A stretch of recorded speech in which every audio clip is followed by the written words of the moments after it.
In this video, we take a look at the events that took place in 2010 in Scotland.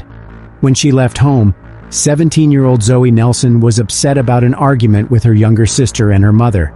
She didn't return home that day, and a few more days later, her case began to be talked about all over Scotland.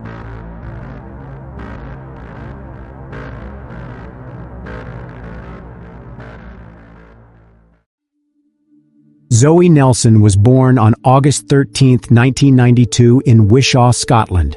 In 2010, she lived with her mother, stepfather, and two younger sisters in Newmains, a village and former mining township on the eastern edge of Wishaw, 18 miles southeast of Glasgow.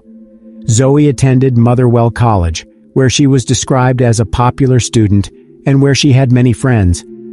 Zoe and her 16-year-old sister Laura Ann were involved in a relationship with the same guy, and there were quite a few conflicts between them because of this. Robert Bain, 20, lived with his grandparents about a mile from the Nelson family home. On May 22, 2010, Zoe met Robert outside her home, and when Laura Ann saw this, she got a little upset and ran out of the house to confront Zoe. The 40-year-old mother of the girls, Mary Ann Nelson, saw the rival sisters fighting. Recalling the events of that day, Mary Ann Nelson said the following: "Laura Ann ran out and flicked Zoe's hair and tried to slap her face, and the two of them ended up having a fight at the end of the driveway. I split it up. I said, 'Go away, you cow, and don't come back.' She said she wouldn't come back." Zoe kept her word and never returned home. At about 11 p.m. that same day, some of the locals saw someone making a fire in the wooded area known as Monkey Hill. The smell of smoke wafted to nearby homes, but at the time, none of the locals paid much attention. 35-year-old Shirley Nelson, who is Zoe's aunt, would later recall that night and describe it in the following words: "I was sitting in my garden in Newmains after I'd been drinking that night when I finished my second shift at work. We sat in the back of the house with my sister until about 11 p.m. when it got cooler. We smelled smoke," she said. "We didn't think anything of it because it was warm and everything." The next day, she heard other family members trying to contact Zoe, so she also tried her cell phone, but no one answered. On the afternoon of May 23rd, Stuart Bell, 45, a government employee who lives in Wishaw, rode his motorcycle into a wooded area near his home. At one point, he saw something strange and decided to stop. "I saw what at the time seemed to me to be something like a charred tailor's dummy," he said. However, his judgment changed as he stepped closer and took a good look. When Stuart finally realized he wasn't looking at a mannequin, but at a human body that had been damaged in a fire, he immediately went home to call the police, who arrived 15 to 20 minutes later. "I shouted up the stairs to my wife that I'd found a body in the woods and just immediately phoned the police," he said. When the police arrived on the scene, the area was cordoned off. Nothing so gruesome had ever happened here before. The news of the discovery of the body quickly spread among the locals. When Zoe's family found out, her mother, Mary Ann Nelson, went to the police and reported the disappearance of her daughter, whom she had not seen since they had quarreled, and she told her not to come home. Soon the Nelson family was told the bad news: Zoe was the victim of a crime. In a statement issued through the police, the teenager's mother, Mary Ann, said, "Zoe was a popular girl and a typical 17-year-old who had plenty of friends and was well known in the area. She would have been celebrating her 18th birthday in a couple of months, and we miss her terribly. Me, her stepdad Daniel, and two sisters Laura Ann and Ashley are shattered by what has happened. The family has urged anyone with information to come forward and assist the police." Hugh Logan, principal of Motherwell College, where Zoe studied a vehicle body repair course, said, "Everyone at Motherwell College is shocked to hear this dreadful news. Zoe was a very popular student. Our thoughts are with her family and friends." A detailed examination of the scene lasted several days, with at least 50 police officers working on the case.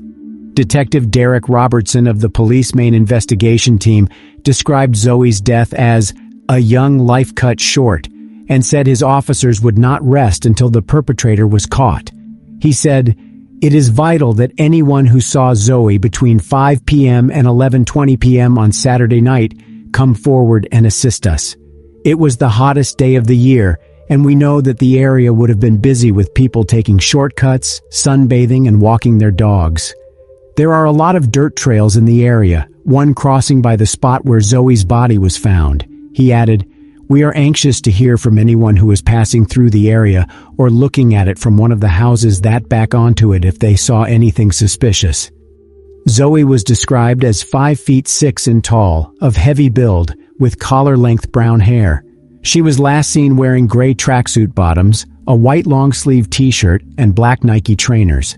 Detectives have been checking CCTV and phone and computer records, carrying out door-to-door inquiries and speaking to Zoe's friends and family as they try to piece together her last movements. On May 26th, police released surveillance footage from the local store where Zoe was seen hours before her death.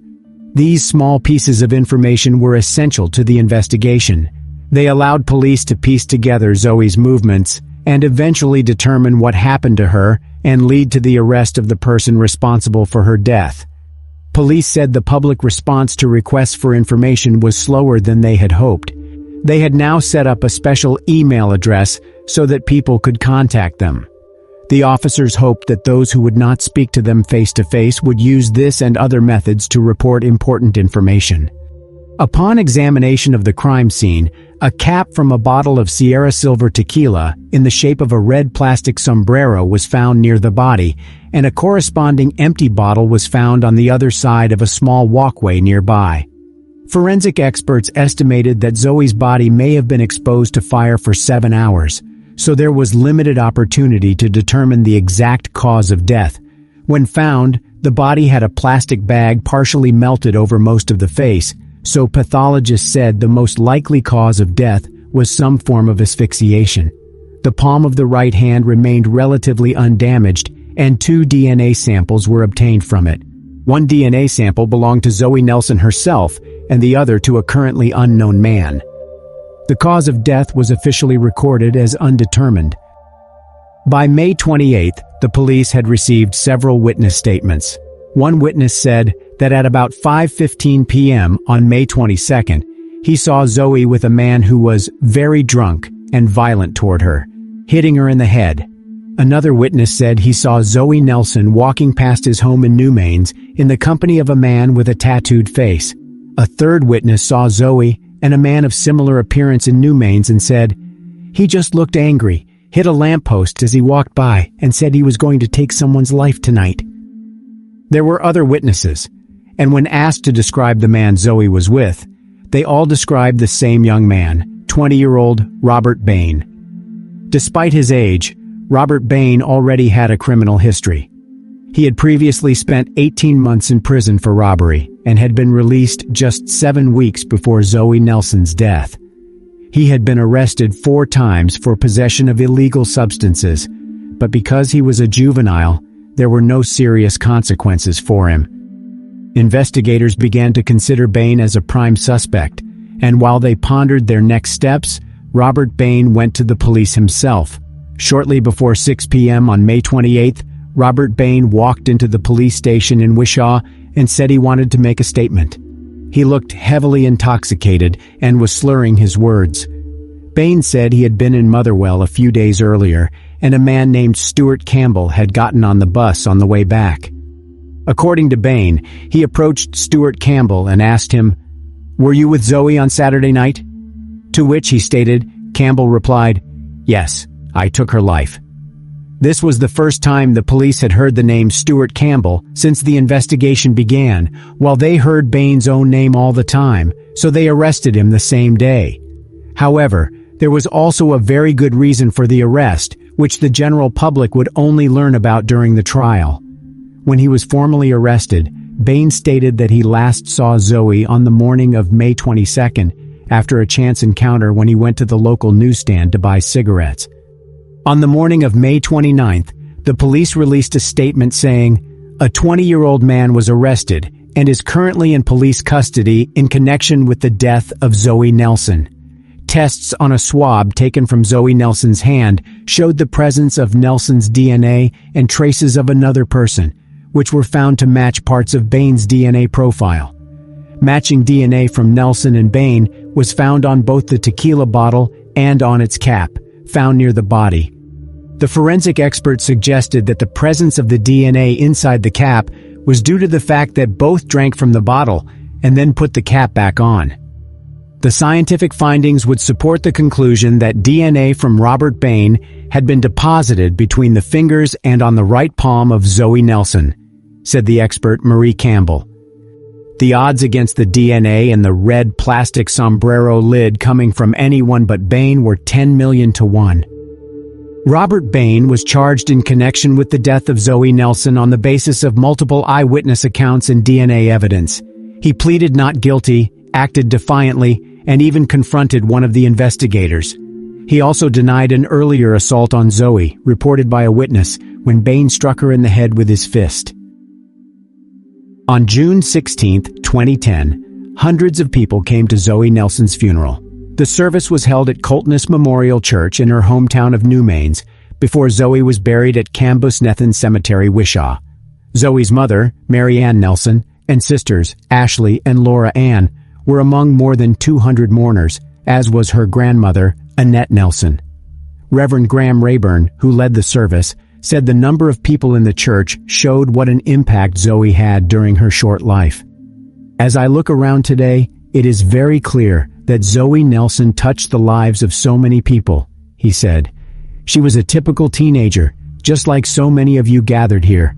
She was always happy and cheerful, always laughing and joking, always with a smile on her face. Zoe had a big heart.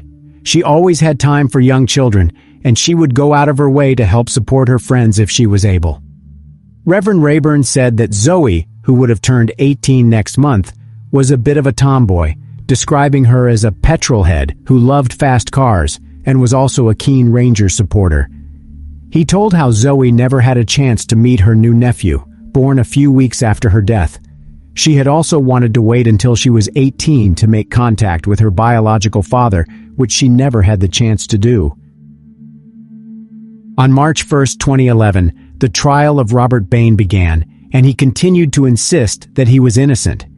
Teenage friends of Zoe Nelson told the court that a week before she died, Zoe had said her scratches and bruises were sustained in a fight with Robert Bain. Zoe told her friends that Bain was very bossy, unstable, and could get angry over any trifle. He wouldn't let her socialize with some of her friends.